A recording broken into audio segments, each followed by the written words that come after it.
Happy birthday to you. Happy birthday to you.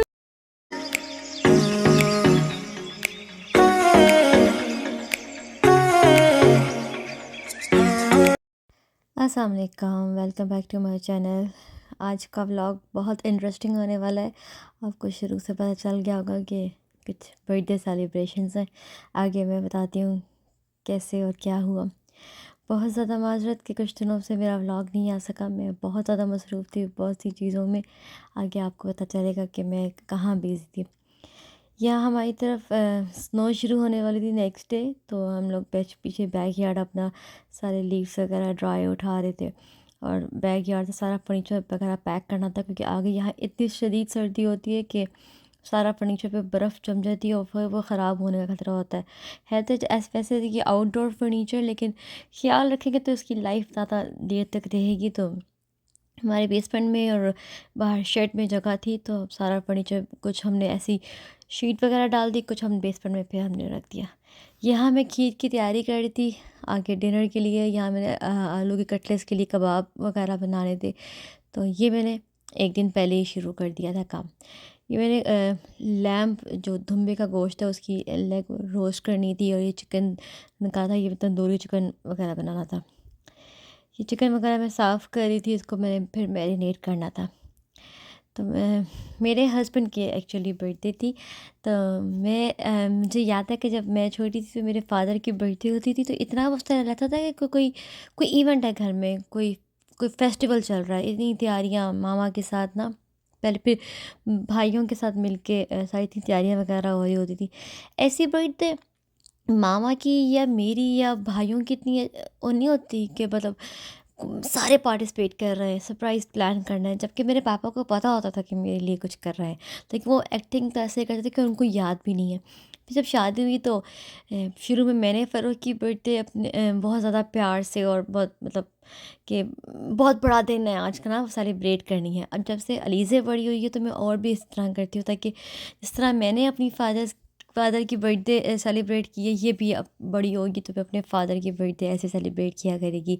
तो इसको पता था कि मामा खाना बना रही हैं, तैयारी कर रही हैं, कुछ इवेंट चल रहा है। तो मैं उससे कह रही थी डैडी की बर्थडे है, डैडी की बर्थडे। तो बहुत एक्साइटेड थी इस चीज़ को लेके कि मैं तैयारी कर रही हूँ।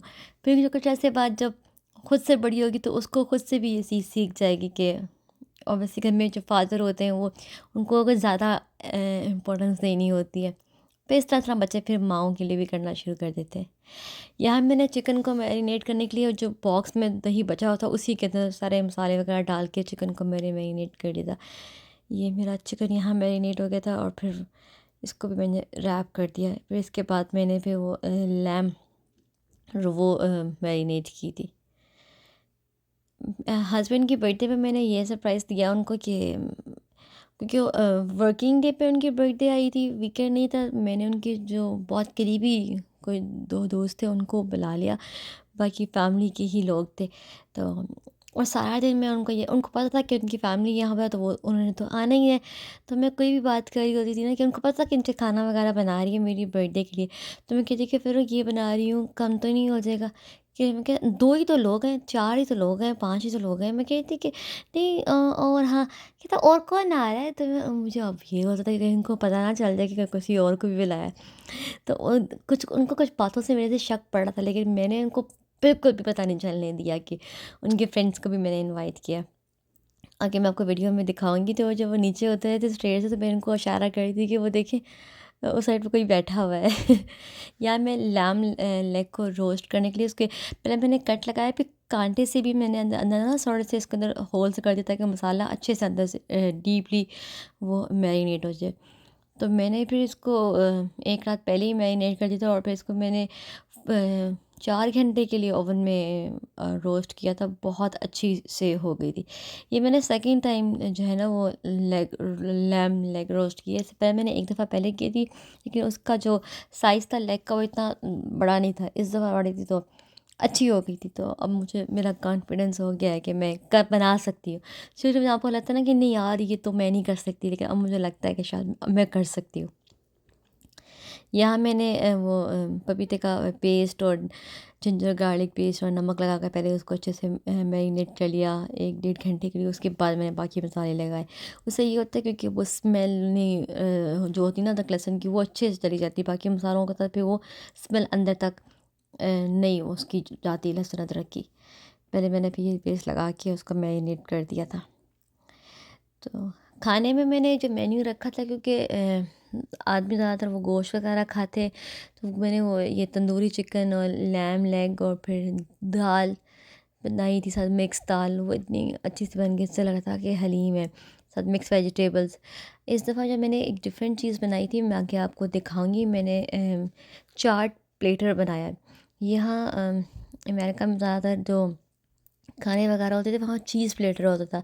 उसमें चीज़ और ऑलिव्स और कुकीज़ और क्रैकर्स वगैरह होते थे। तो इस दफ़ा मैंने चाट प्लेटर बनाया कि डिफ़रेंट डिफ़रेंट चाट जो थी ना वो रखी थी। तो काफ़ी वो अट्रैक्टिव और मज़े का लग रहा था। मैं आगे आपको दिखाती हूँ कि मैंने वो किस तरीके से सारा वो सेट किया था। या मैंने जो है ना लैम लेग को अच्छी तरीके से मैरिनेट करके उसको अच्छे से रैप करके पहले नीचे से सलाइन रैप लगाई, फिर फॉयल पेपर, ताकि एक तो एक फ्रिज में स्मेल भी ना रहे और वो सारे इसके जूसेस हैं वो अंदर ही अंदर सारे वो हो जाएं। या मैं आलू बॉईल कर रही थी, जो मैंने आलू के कटलेट्स बनाए नहीं थे। ये नेक्स्ट डे फिर वो बर्फ़ पड़ गई थी और वो सारी जो थे फर्नीचर हमने था कवर वगैरह कर दिया था। इतनी खूबसूरत लगती है जब ये बर्फ़ गिरती है इधर शर्ट्स पे और ये पौधों में। अब हम लोगों ने सारी फिर बर्फ़ वगैरह एक दिन पहले ही हम सारा वगैरह साफ़ वगैरह कर दिया था, तो बर्फ़ पड़ी तो फर्नीचर वगैरह ख़राब नहीं हुआ। ये इतने खूबसूरत लग रहे थे इसके ऊपर बर्फ़ गिरी हुई। ये सीज़न की पहली बर्फ़ थी, तो थोड़ी थोड़ी सी पड़ी है, आगे तो बहुत ज़्यादा बर्फ़ पड़ती है। तो इस दफ़ा वैसे जल्दी बर्फ़ पड़ गई है, वरना नॉर्मली दिसंबर के एंड में या दिसंबर के मिड में जाके पड़ती है। अब ये सारी चाट वगैरह के लिए सारी मैं तैयारी कर दी। जो मैंने चाट का प्लेटर बनाना था, ये मैंने चने बॉईल कर लिए थे और साथ में वो दही भल्ले बनाने थे और उस तरह, तो मैं ये भल्ले भी फ्राई करके रख रही थी। साथ साथ मैंने कहा कि टेबल वगैरह भी सेट कर देती हूँ और डेकोरेशन भी साथ ही चल रही थी। अब यहाँ मैंने सोचा कि कोई केक वगैरह काटना है तो थोड़ी सी पीछे से बैकग्राउंड भी होना चाहिए। फिर मैं अलीज़े के साथ डॉलर स्टोर गई और जल्दी जल्दी से चीज़ें वगैरह कुछ पिक की, क्योंकि मैंने इतना कुछ सोचा नहीं हुआ था। जब मैं गई हूँ मुझे चीज़ें वगैरह मिल गई थीम के मुताबिक। मैंने ब्लैक और रेड थीम करनी थी, फिर ये बिठा लेती हूँ ये बिठा लेती हूँ, यूँ करते करते वो घर आके जब मैंने सेटिंग करना शुरू की, तो मैंने इतना सोचा भी नहीं हुआ था कि मैं इतना करूँगी, क्योंकि अकेले बच्चे के साथ मेरे से होना नहीं था। क्योंकि जब आप कोई इवेंट प्लान करते हो ना, तो पहले उसका मेन्यू प्लान करना पड़ता है, ख़ासतौर में कोई बर्थडे, फिर डेकोरेशन और फिर खाना और किसी को इनवाइट करना है, फिर वो चीज़ काफ़ी ज़्यादा होती रहती है। थे तो हम बहुत थोड़े से ही लोग, लेकिन काम तो फिर उतना ही होता है, बेशक थोड़े से ही लोगों को बुलाओ। लेकिन वो शायद वो कहते हैं ना कि वो हस्बैंड के लिए कर रही थी, वो नीयत साफ थी या क्या था, अल्लाह मियाँ ने खुद से साथ दे दिया और काफ़ी अच्छा हो गया। और इस तरह मैं इस तरह की चीज़ लाजमी करती हूँ ताकि मेरी बेटी ये चीज़ सीख के वो घर का एक माहौल एक रूटीन बन जाती है। ये मैं आपको दिखाती हूँ। बच्चे मैंने ब्लैक कलर का बैकग्राउंड सेट किया और अलीज़ा इतनी खुश थी उस दिन। मैंने अलीज़ा को सुलाया भी थोड़ा लेट था ताकि वो सीखे ये मैं कैसे कर रही हूँ। ये एक एक स्टेप में करके देखी जा रही थी कि ज़रा डिसेंट लुक आ रही हो, ज़रा ओवर ना हो रहा हो। ये मैंने नीचे उनके लिए गिफ्ट्स भी पैक करके रख दिए थे। वो भी अच्छा लग रहा था कि डेकोरेशन का हिस्सा बन गए थे। बड़ा अच्छा लग रहा था। केक मैं आपको दिखाती हूँ। मैंने केक बहुत प्यारा सा ऑर्डर किया था। अब मैंने ये साथ जो है ना ये बनाई थी चटनी, ये टमाटर प्याज लहसुन अदरक धनिया पुदीना, ये बारबेक्यू या इस तरह गोश्त वगैरह के साथ जो है ना बहुत अच्छी लगती है। ये मैंने बॉर्डर्स पे ना ये नेट भी लगा दी थी, उसी तरह एक फिनिशिंग सी आ गई थी थंब पिन्स के साथ। ये बड़ा डिसेंट सा फिनिशिंग सी इसकी आ गई थी। अब मैंने जो आलू के कटलेट्स बनाए थे, फिर मैंने कहा कि मैं उसकी सारी जो कोटिंग है वो भी करके रख दूँ, ताकि एंड में सिर्फ मुझे उसको निकाल के फ्राई करना हो। क्योंकि वो बेबी के साथ पता नहीं होता कि एंड टाइम पे वो बच्चा इतना रोना शुरू करता है। उसको पता होता है कि अभी माँ बिज़ी होने वाली ना, उसने उसी वक्त रोना शुरू कर देना होता है।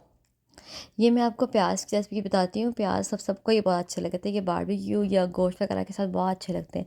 पहले प्याज को काट के अच्छे से इसका पानी से धो के इसको ड्राई करना है, बिल्कुल पानी ना हो उसके अंदर। फिर उसमें थोड़ा सा चीनी, नमक, चिली सॉस, केचप और ये रेड चिली पाउडर, ये इसकी एक पेस्ट सी बना के ना लेमन के साथ ये आपने इसके ऊपर लगानी है और थोड़ा सा कोरिएंडर डाल देना है, सॉरी सिलांट्रो डेकोरेशन के लिए। ये प्याज इतना अच्छा लगता है, आप बनाएं आपको बहुत अच्छा लगेगा। ये जो चाट के प्लेटर की बात करी थी मैंने, फिर इसकी सेटिंग शुरू की। इसमें मैं डिफरेंट डिफरेंट चाट बना के मैंने रखी थी, तो बड़ा प्रेजेंटेटिव सा, बड़ा डिसेंट, बड़ा क्यूट सा लग रहा था। ये दही और प्याज, चने की चाट, लोबिया, जो होते हैं ये पानी पूरी, इसकी फिलिंग्स। अब मैंने कहा शाम को मैंने 4 घंटे पहले रखनी थी ओवन के अंदर, तो मैंने फ्रिज से निकाल के इसको रख दी ताकि थोड़ा सा रूम टेम्परेचर पे आ जाए। तो फिर मैं इसको फॉयल पेपर में डाल के अपने बड़े जो पॉट में थोड़ा पानी डालती हूँ ताकि पानी की जो स्टीम है ना उसकी, तो उसमें बन जाती है। वहाँ मैंने फिर चिकन भी निकाल के रख दिया था रूम टेम्परेचर पे ताकि हो जाए एकदम से। फ्रिज से निकाल के सही रात का पड़ा होता है तो वो ओवन में जाता है, वो पहले तो वो नॉर्मल टेम्परेचर पे आता है, फिर वो टाइम ज़्यादा हो जाता है। तो मैंने सुबह ही निकाल के रख दी थी बाहर। अब मैंने इसको अच्छे से फॉइल पेपर से लपेट रही थी ताकि पानी ना उसका, जब मैं पानी डालूंगी एक्स्ट्रा कहीं वो पानी ना चला जाए। एक जगह से मेरे अपने नाखून से ही वो फॉइल पेपर पर सुराख हो गया था, तो मैंने फिर थोड़ा सा और फॉइल पेपर निकाला और फिर उसको दबा लगाया, अच्छे से उसको मैंने सील कर दिया था। तो ये मेरे नाखून से उसमें सुराख हो गए थे, फिर मैंने और फॉइल पेपर लगाया उसके ऊपर, इसलिए अच्छे से सील कर दी थी कि जो पानी डालूंगी एक्स्ट्रा ऐसा ना कि वो पानी उसके अंदर लग जाए। ये मैंने इसको अच्छे से सील करके उसके अंदर डाल के अंदर थोड़ा सा पानी भी डाला था इस पॉट के अंदर, फिर मैंने इसको ओवन में रख दिया था। अब मैंने चिकन को भी इसी तरीके से ट्रे में रखना था ताकि मैं चिकन को भी ओवन में रख सकूं। अब मैंने एक एक पीस उठा के चिकन का उसके ऊपर रखा था इस ग्रिल वाले पैन के ऊपर। चिकन को मैंने 45 to 50 मिनट्स तक रखा था ओवन में, बार बार निकाल निकाल के मैं इसको टर्न करी जा रही थी। काफ़ी अच्छा और इसकी टेस्ट भी आ गया था और मज़े का बन गया था। अब मैंने ये सेटिंग करी थी। एपिटाइज़र मैंने किचन के काउंटर पे रखा था क्योंकि काफ़ी फैला हुआ था, और बाकी खाने मैंने अंदर डाइनिंग टेबल पे रखे थे। बहुत अच्छा लग रहा था। मैंने ये फ़र्स्ट टाइम ही प्लेटर बनाया था।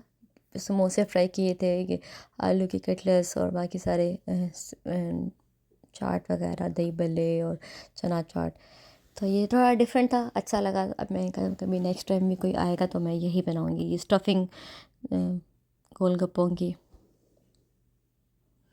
अब मैं फ्रिज से केक निकाल रही थी। केक सुबह ही मैंने आ गया था, मैंने घर में डिलीवर करवाया था फिर जिससे बनवाया था, क्योंकि ख़ुद तो मैं जा नहीं सकती थी। मेरे हस्बैंड को क्या बताती मैं कहाँ जा रही हूँ।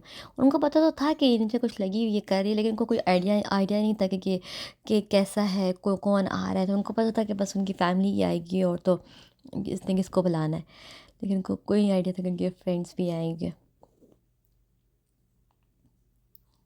ये केक मैंने उनकी पसंद की जो गाड़ी है उसका बनाया था, उनकी जो गाड़ी है। ये मैंने खीर बनाई थी, खीर बहुत अच्छी बन गई थी क्योंकि मैंने खोया भी घर बनाया था। ये उनके फ्रेंड्स का आने का टाइम था, तो बस मैंने कहा लाइट्स वगैरह ऑन कर दूँ ताकि ज़रा प्रेजेंटेटिव सा लगता है कि उनको इंतज़ार कर रहा है।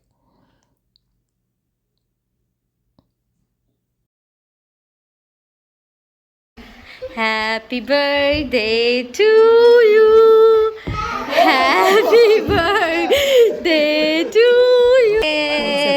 अपने दोस्तों को वहाँ देख के वो एक्सपेक्ट नहीं कर रहे थे कि उनके फ्रेंड्स वगैरह भी आएंगे। फिर वहाँ से आगे भी हमने केक उनको यहाँ लाई, केक वगैरह काटा, उसके बाद डिज़र्ट्स खाई, आई मीन एपिटाइज़र खाए और फिर डिनर वगैरह लगाया। ये सारी मैंने वही चीज़ें बनाई थी जो उनको बहुत पसंद है, और बस फिर सब ने मिल के खाना खाया। और मुझे बार बार कहती, मुझे शक पड़ रहा था कि तुम मुझे कहती हो कि लोग, मैं कहती नहीं, मैं उन्हीं लोगों को कहती जो जिन्होंने आना था। तो बड़े सरप्राइज़ हुआ, काफ़ी अच्छा लगा।